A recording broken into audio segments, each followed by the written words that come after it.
conforme nós estávamos falando com o Coronel Barbosa a respeito das constantes ocorrências registradas nas escolas. Nós tivemos uma tentativa de homicídio numa escola do CPA 3 e que, segundo informações, uma invasão de alunos, tiros, e que acabou causando um transtorno muito grande para a comunidade escolar ali.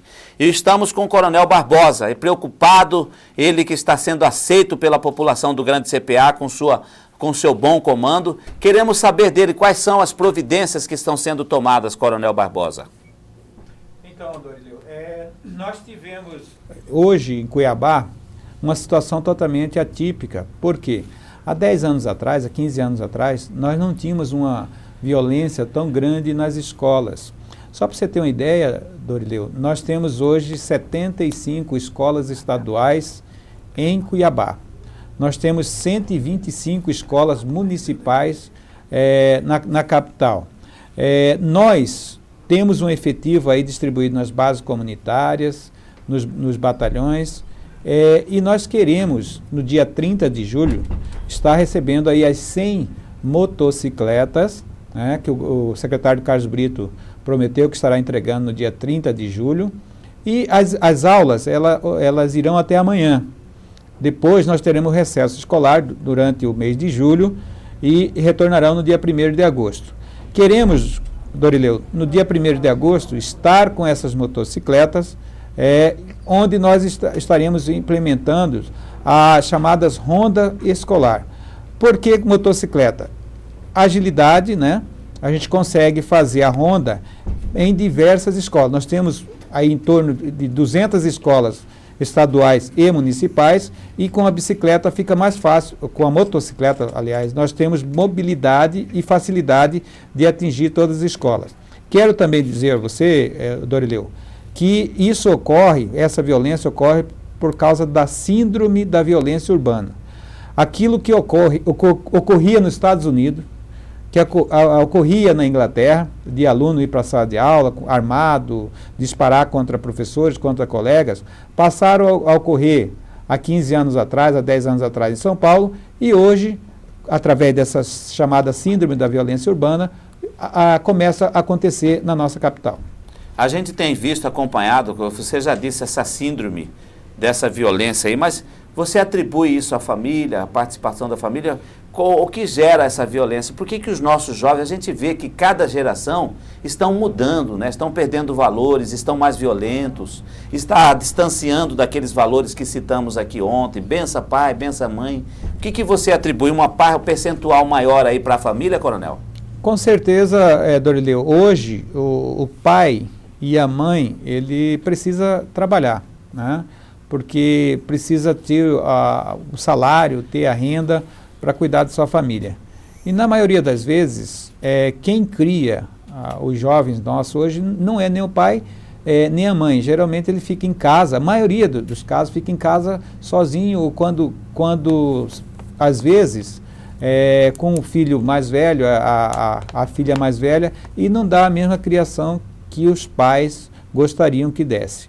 E a maioria das vezes as famílias, Dorileu, transfere para a escola a obrigação de educar.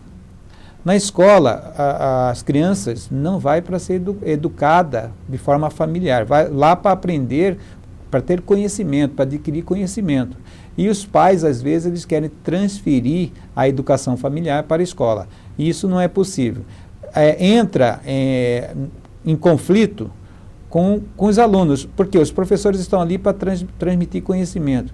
E os alunos, por não ter a educação familiar, começa a desrespeitar o professor, desrespeitar o colega, e chega-se ao ponto até de ir armado, de arma de fogo, para a sala de aula, e redundando no que ocorreu no Leovigildo de Melo, aqui no CPA 3, e no Cesário Neto, em Cuiabá. No Cesário Neto, inclusive, Dorileu, a briga foi por causa de um boné.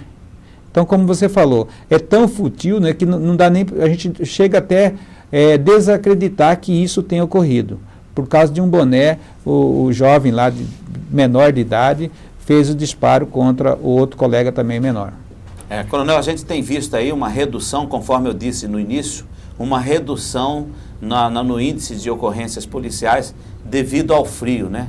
O que acontece, coronel? O que poderíamos explicar sobre isso? O clima acaba fazendo com que as pessoas não saiam de casa, as pessoas não bebam, e isso acaba contribuindo?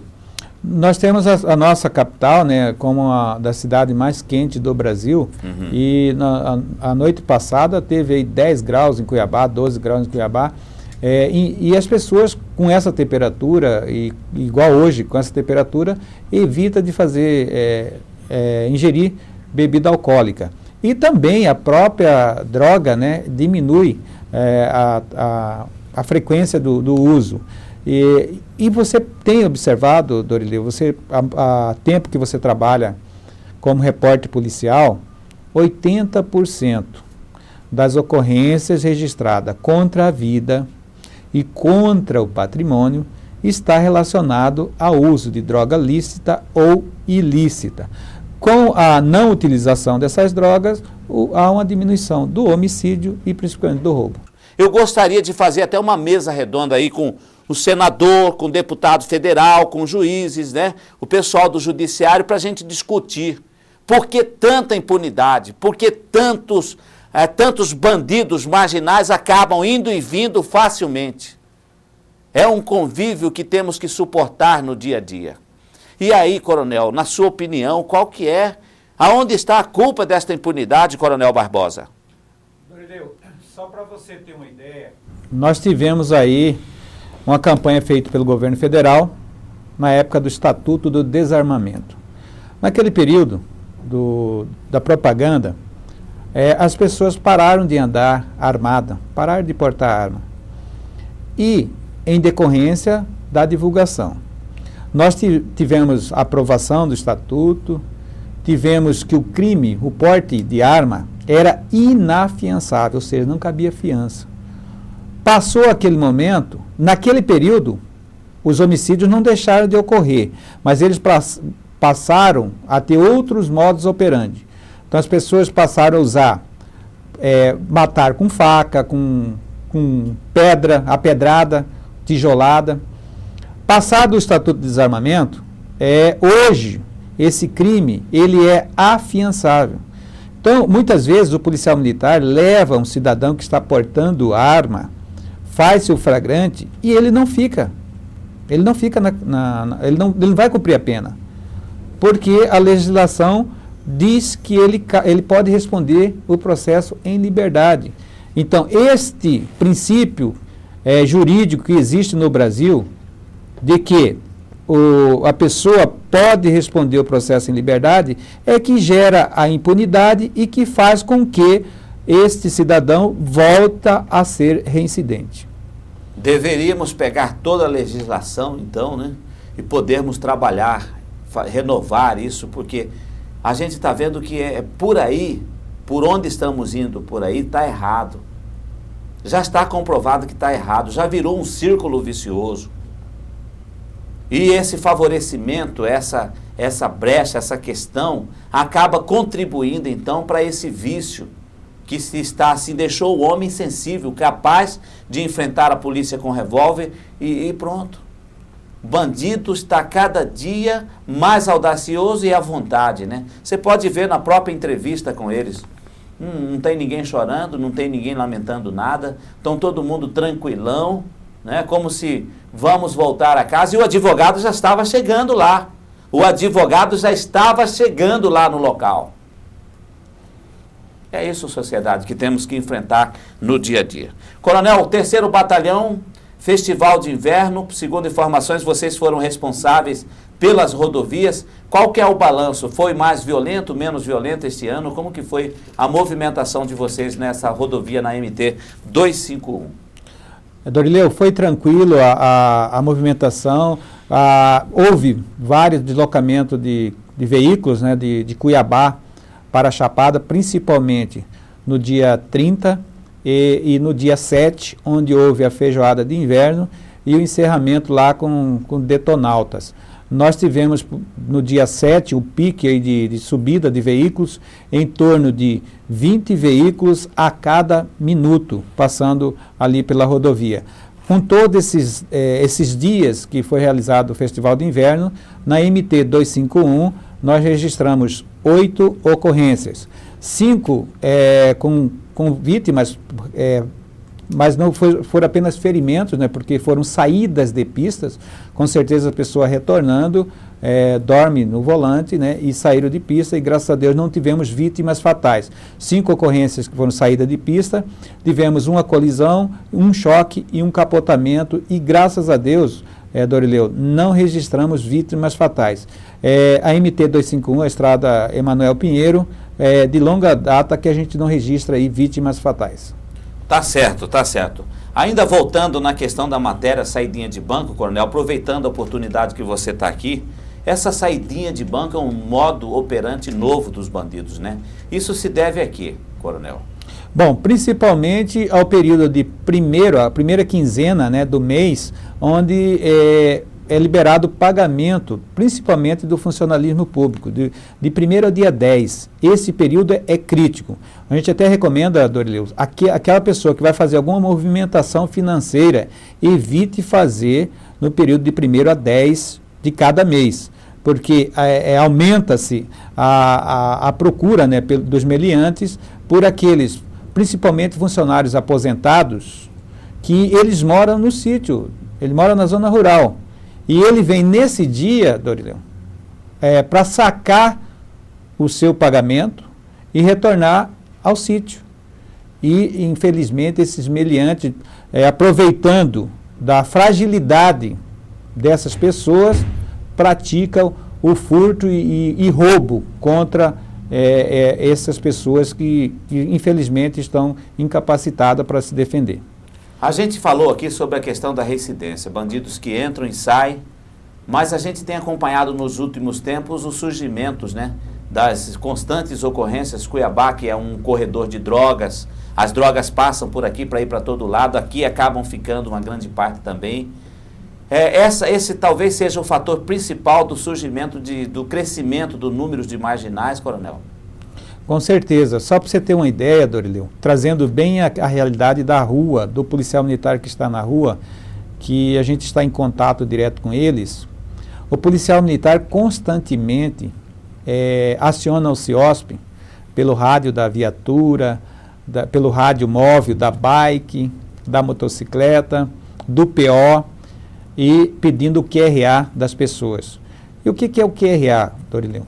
Simplesmente você pega a identidade do cidadão, fala-se o nome dele e o nome da mãe.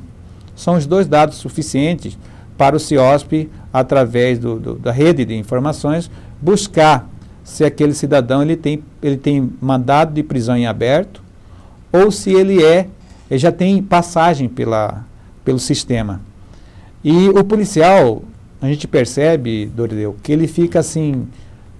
contente, ele se sente contente quando ele pega um cidadão suspeito, aciona-se o CIOSP e o CIOSP diz o seguinte: esse cidadão tem mandado de prisão em aberto. E o policial militar, de imediato, já coloca a pulseira de Roberto Carlos no cidadão e conduz para o CISC.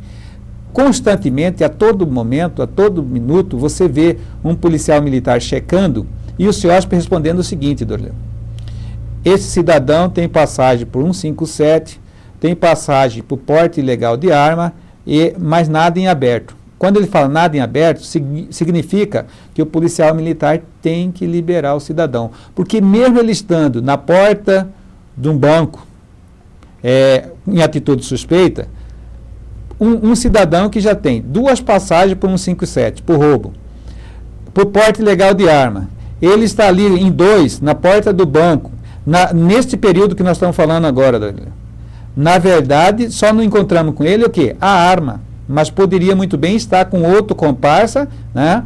Porque na hora que ele for fazer o roubo, o comparsa chega de moto, entrega a arma para ele, ele pratica o roubo. Mas, infelizmente, o policial que está ali, Dorileu, nada pode fazer porque não está materializado o fato para ele conduzir para o CISC. E aí acaba deixando esse cidadão livre. Infelizmente, né, a gente acaba convivendo com essa questão de reincidência. A gente fala muito sobre isso e a gente vê no dia a dia que o futuro nosso será bem terrível. ou a gente pode dizer que teremos um futuro melhor? Você vê alguma coisa, você vê algo assim, algum projeto, alguma política pública, política prisional, que podemos dizer que vamos ter um futuro melhor, coronel? Como eu já disse em outras vezes aqui na TV Cuiabá, a única forma do cidadão não ir para a delinquência, não se transformar num meliante, num criminoso, é através da educação, da igreja e do trabalho. Só existem essas três formas, Dorileu: educação, igreja e trabalho. Qualquer cidadão que tem uma formação educacional boa, que tem uma boa formação na fé e que tem uma profissão, dificilmente ele comete a delinquência. Está aí a importância, né, de ser inserido em todos os sistemas, em todos os presídios, a abertura, né, para as igrejas, porque o que seria dos presídios hoje se não fosse essa introdução da igreja lá dentro? A gente vê, por exemplo, a questão de delegados de polícia, conforme a gente contou aqui, que já disse que se no presídio não tivesse as drogas, seria um verdadeiro inferno, que as drogas acabam contribuindo para acalmar os presos. Eu acho um absurdo isso. Mas, coronel, vem aí as próximas operações. Eu quero parabenizar você pelo trabalho. E quais são agora as próximas operações desenvolvidas pelo 3º Batalhão, coronel?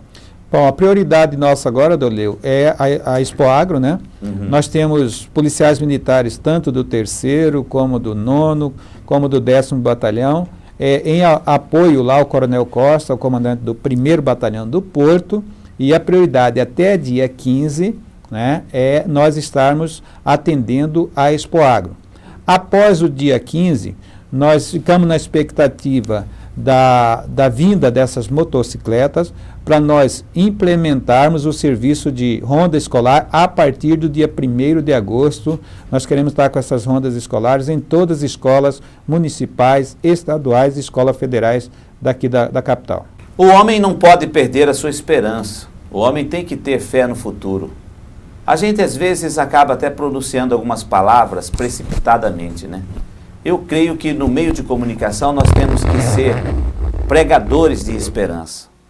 Mas é que no dia a dia a gente vê tantas irregularidades, a gente acompanhando a história da vida das pessoas, da política, da polícia, a gente vê impunidade naqueles que teriam que ser exemplos. Casos de denúncias, casos de fraude, de corrupção que a gente ouve falar e que acabam tudo em aperto de mão. Isso nos entristece porque, infelizmente, a gente vai ter que conviver com esses desvios de condutas e perdendo sempre a referência daqueles que teriam que dar exemplos. Mas eu quero deixar uma palavra de esperança ao terminar este programa, dizendo que a esperança do homem é Deus. Nesse a gente deve confiar sim, porque o que seria do homem se não fosse a sua fé, se não fosse a esperança de um dia melhor ao lado dele? Porque a vida pode se tornar melhor quando acreditarmos em Deus e começarmos a praticar as boas obras. Eu acho que é por aí que a gente vai ter uma verdadeira saúde de vida. Amanhã estamos de volta com mais uma edição do programa Na Mira da Lei. A todos vocês o nosso carinho e fiquem todos com Deus.